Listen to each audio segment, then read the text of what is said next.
Alto's on the helm at the moment. I was just doing a bit of tidying up on deck, I think.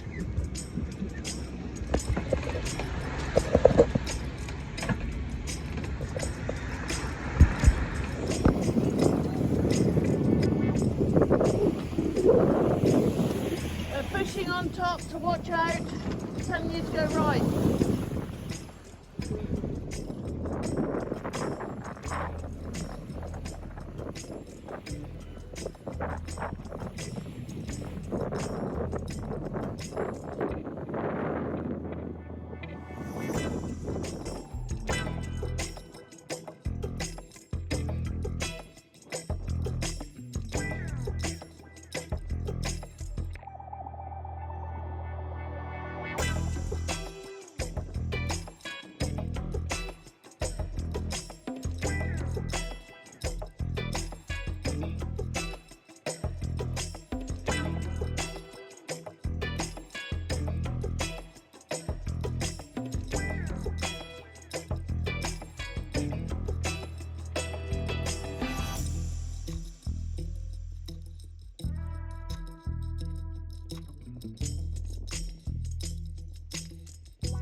The entrance is quite narrow. It's about 50, I think it's 5 meters, 5.5 meters. So we just squeeze in with half a meter either side. But other than that, it's quite easy to get in. They have a gate that opens, I think it's 3 hours either side of the tide. We met a lovely lady at Hat's Launch. It's a hat hire business in Portcawl, and we chatted about other hat shops we'd been to. So Mary's having a cup of coffee after an early start this morning, waiting for our breakfast roll. Nice breakfast roll, eh? This is lunch. It's lunch apparently. I'm calling it second breakfast. This is a little Cafe Sidoli's at the harbour. They were very friendly and caught us on YouTube, so there we go. Thoughts on Portcawl? It's quite nice. Nice little seaside. Well, it is seaside, but holiday destination. Oh, it's lovely, isn't it? It's been well kept up as well. There's one hotel that looks a bit down on its luck, but the rest of it looks really good. There's a new hotel in the corner there, or flats. They're doing a lot of work at the harbour. The marina's nice. Made a good job of that. Very friendly staff. Yeah, lovely staff at the marina. Really enjoyed coming in here. They helped us take our lines, guided us through the harbour entrance, which was a bit tricky. But yeah, interesting flats here. I think it's a flats. Yeah, copper. I think it's copper sheeted. Seafront ice cream parlour. The Grand Pavilion. Kind of speaks to the history of the place. 1932, 31. Right, there's a few good concerts on there. I love the Labrador in this shot, cooling off in the pool there. Mary's not going to model this for us. I think it's somebody laid on their back.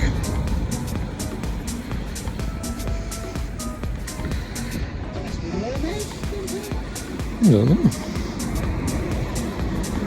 Oh, but there's a face there.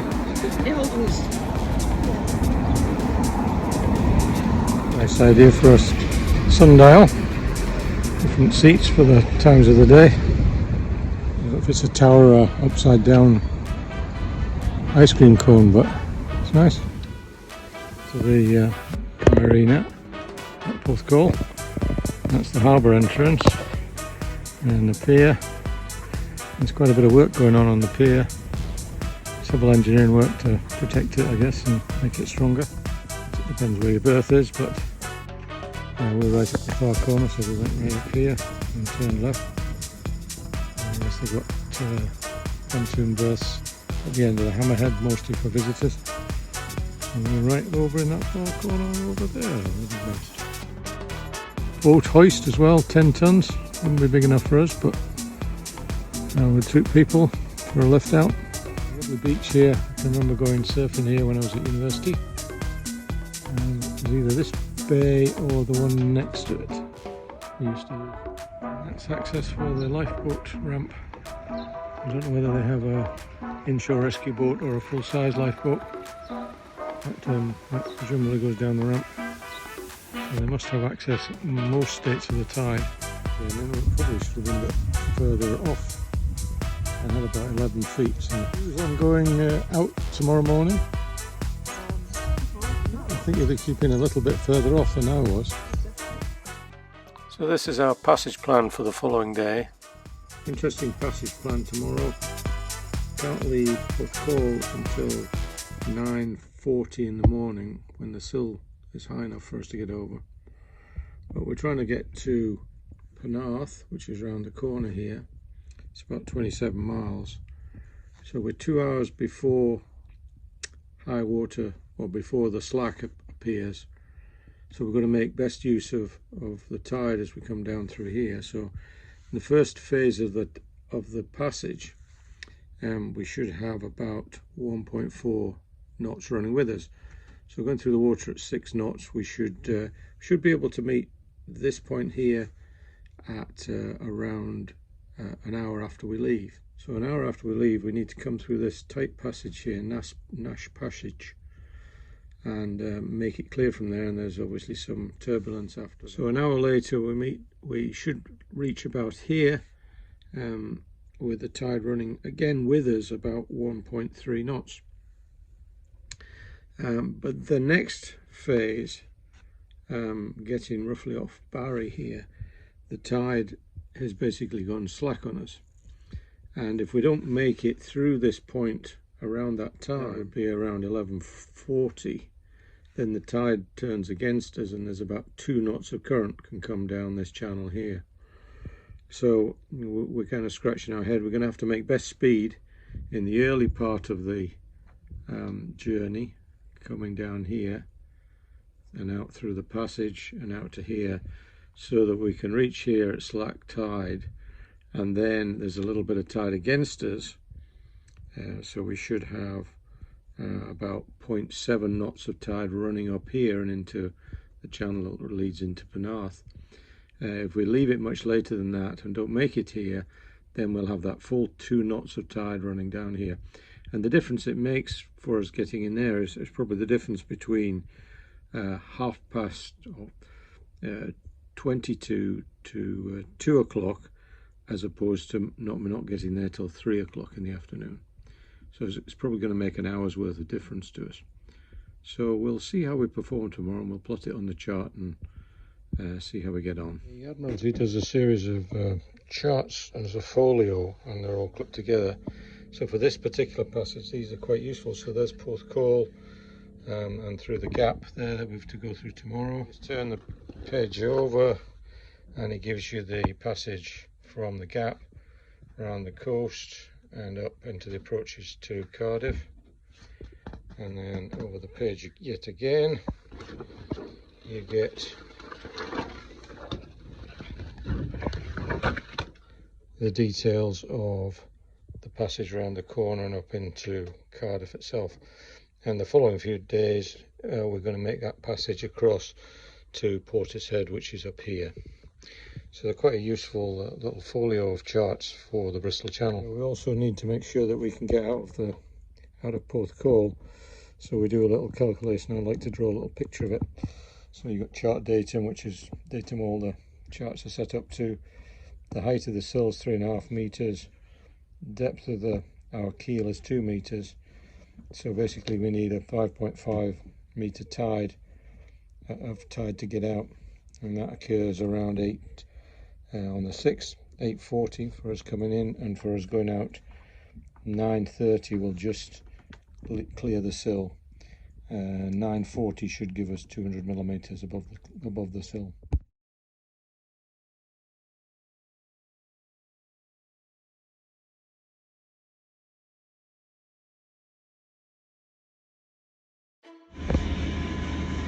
So first stage of the voyage, 7.4 over the ground, 6.4 through the water, is perfectly acceptable.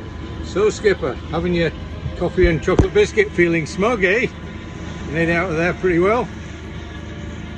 At the harbour, yeah, did it perfectly.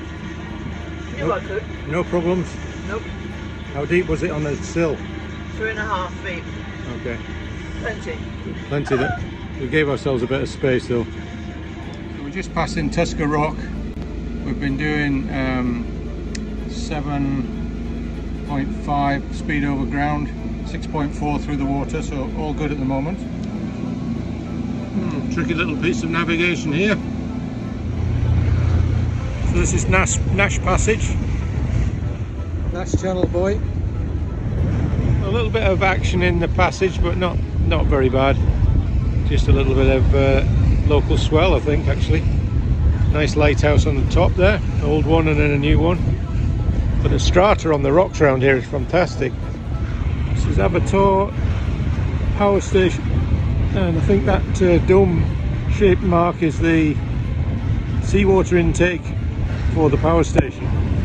This is what we have mostly for lunch on passage, a couple of wraps and some coleslaw meat, some tomatoes are going to go in it, and we'll have a dip or something and a few crisps.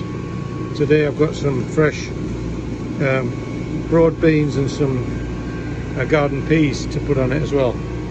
So that's what we normally have. This one's ready for us. I've got a few broad beans and some peas, which I don't think Mary will have, but we'll ask her. This is kind of turning the corner into Cardiff Bay. You can see we turn to port on an angle there, and then you can see the entrance into Cardiff there. So we've got 1.5 knots of tide against us, and we've got a little bit of wind, but it's basically all been on the nose all the way up here. Not enough to help us put sails out. So the last predictions and actuals we got was this was the prediction here for 12:40, and this is the actual, so we're about 1.5 miles short of the prediction. But if you look back at the course we actually took, you can see where we took a course further offshore than the prediction, because there were several shallow spots that we decided to just miss. There's been plenty of water for us. These are all in meters. So we're hoping to come up here. We're just about, I think we're about here somewhere at the moment, off this mark, about to turn again. So this is just turning the corner here. This should be the worst of the tide. You can see we've got 2.2 knots of tide against us, and that's because there's a big tide running through this slot here. So as we move into this area here behind the sandbank here, we should get less tide. So in the next 10 minutes or so we should be clear of this, and it'll drop off. It's already dropping off there, 2.2, 2.1. Should see it begin to drop again shortly. Dropped again to 2 knots. Should continue to go down. That's it, dropped off to 1.8 knots. You can see down here 1.8, 1.9. That's our approach up the channel. As we get closer in here, there's a bit of a jink. You go up a side channel and then through the barrage. This is Penarth. You can see Penarth Pier there. And then this is the approach into the new barrage. Well, it's been out for a while, but first time we've been into it. The barrage, which is to the left. There is actually a yacht just to the left of those things that look like sails. I think he's entering the channel to go into the barrage control area. So as far as the passage plan went, we were probably a mile and a half behind the passage all the way up to Penarth, but we did pretty well against that. We did hit the 2.2 knots of tide, so as predicted. So yeah, an interesting exercise. So wouldn't have wanted to go any later than we did. So this is the barrage, 3 dock gates. I think we're in chamber 1, which is the one on the right over here. So there's a vessel in there at the moment. Just lipping the thrusters. Harbour entrance, you come through into the docking area for the barrage.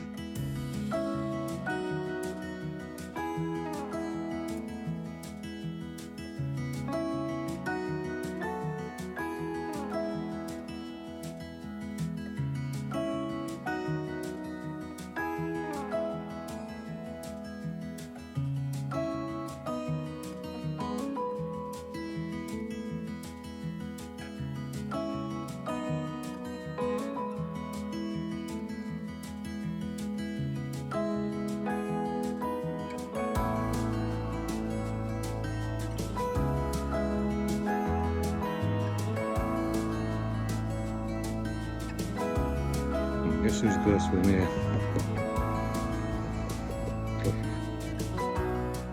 Well, we were told by a local that it belonged to the Sailing Brothers, a YouTube channel we follow.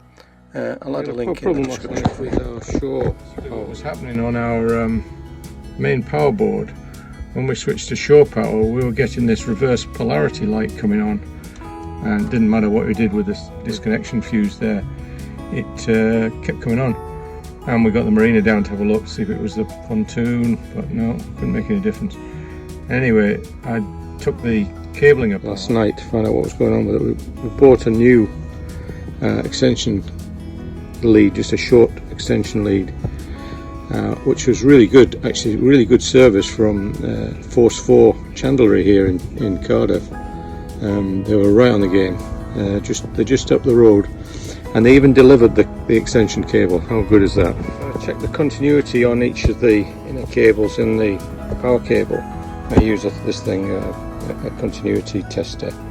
So you just set it on earth, and then there's a little thing that allows it to buzz when it says it's continuous. So it puts these together, you get a bleep. And on one of the cables, like it was the blue cable, I wasn't getting any signal through. The other two were working okay. And so we've got a new extension cable and got it working, but I had a look at the cable, and the blue one had basically about 2 feet from the connector. It's obviously been damaged at some point. It just basically had sheared off. And there's a similar thing happening here on the earth cable. You can see how the cable has got so corroded in there that it's actually just snaps. So definitely worth having a check over your shore cables, just to make sure they haven't been nipped or damaged in some way, because it wasn't obvious from the outside that this cable was damaged. I checked all the way along it, but it's all fixed now. I'm not sure if I'm going to use this cable again. Might use the end fittings, because these are certainly mind-bogglingly expensive. Yeah, so this is the Renko fitting. We've got just a little extension and then into a normal cable, and it's even got a little red light on this one, which the other one didn't. Here today then. Who's this stranger taking pictures of our boat? Pardon? Who's this? My friend Merrill from Cardiff. Hello. Husband Steve. So lovely to catch up with Merrill and Steve. We had a nice afternoon's tea, and then they took us out for a meal. For these videos from Merrill. Took these as we were leaving. We don't often get pictures of the boat as we are leaving. Hello.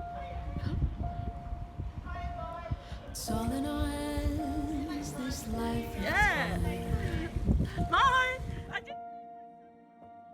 that's given to us all. It gathers round each night, each morn. We watch it pass and grow.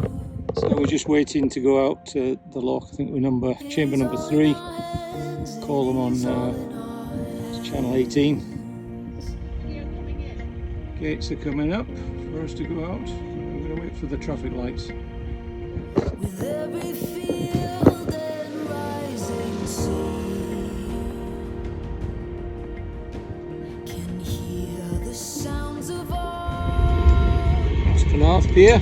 We've seen that from the land last night, yesterday.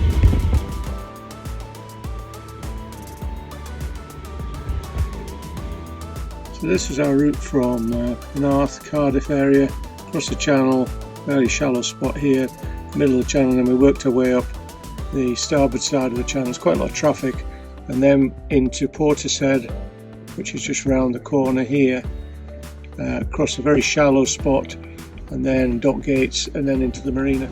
It's a lively looking dock gate entry, this one. So all foam and froth.